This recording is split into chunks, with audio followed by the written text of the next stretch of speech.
I'm Janely, also known as Miss Be Helpful, coming at you via Turbo Blog, and you should be preparing for these 3 financial emergencies. Now, a lot of people have an irrational fear of flying in an airplane or getting on a boat, but the reality is that you should be more afraid of getting in a car because statistics show that there's way more car accidents every single day happening on the road than there are plane accidents or boat accidents.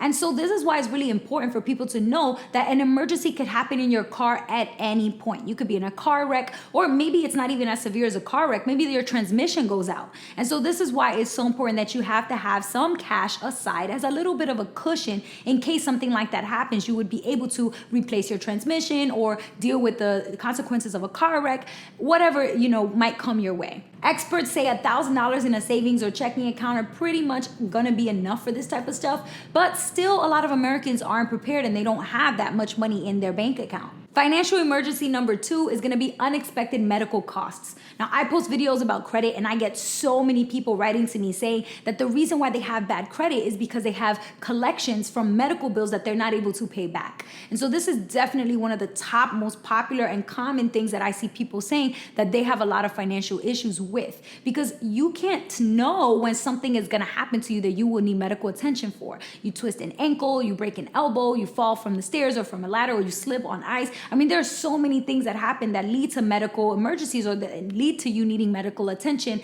and that could add up. And so this is why it's so important that you have a little bit of savings and that you have health insurance and that all those things are in place in your life to help you prepare for this type of financial emergency. Financial emergency number 3 is definitely one that people don't want to think about, but it is definitely very important to consider. And this is losing your job.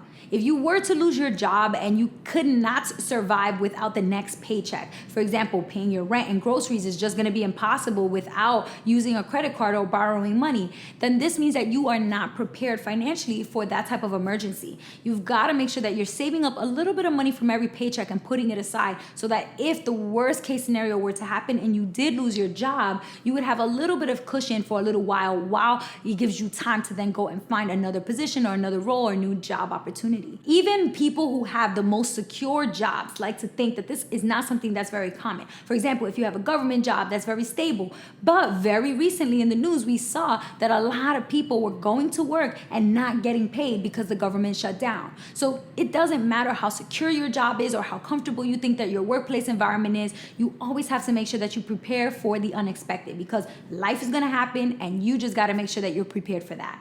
Go ahead and read the post below for a little bit more details about each of these emergencies and even one bonus emergency that I included in the post. But that's all I have for you guys. So till next time, peace.